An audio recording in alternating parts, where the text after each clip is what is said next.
2017 সালে যুবরাজ মোহাম্মদ বিন নায়েফকে হটিয়ে সৌদি রাজপরিবারের ক্ষমতার কেন্দ্রবিন্দুতে পরিণত হন মোহাম্মদ বিন সালমান। সে সময় রাজকীয় ডিক্রির মাধ্যমে যুবরাজের সকল ক্ষমতা তার উপর ন্যস্ত করেন সৌদি আরবের বাদশাহ সালমান বিন আব্দুল আজিজ আল সৌদ।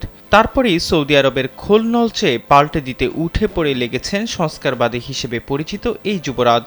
রক্ষণশীল সৌদি সমাজে আসে একের পর এক অবিশ্বাস্য পরিবর্তন।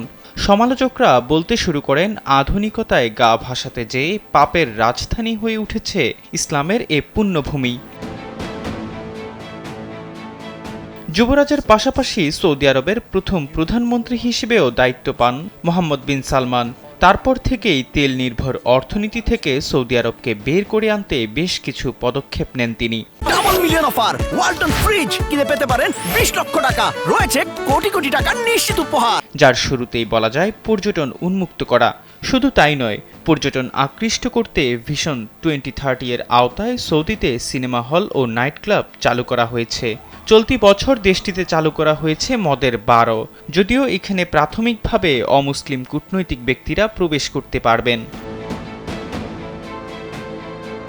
বর্তমানে আরব বিশ্বের সবচেয়ে বেশি সিনেমা হল রয়েছে সৌদি আরবে, যার থেকে চলতি বছরের প্রথম 9 মাসে দেশটি আয় করেছে বাংলাদেশি মুদ্রায় প্রায় 2000 কোটি টাকারও বেশি।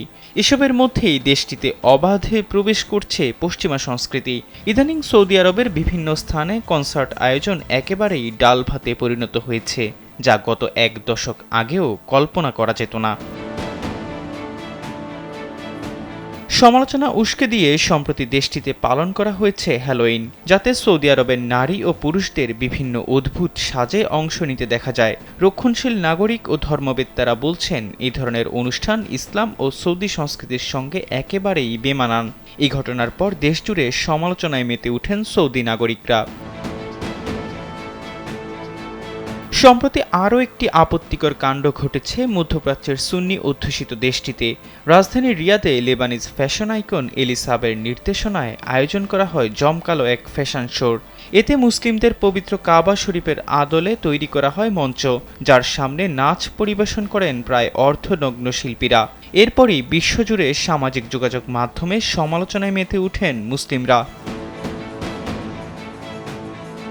এহসান আব্দুল্লাহ, কালবেলা ডেস্ক।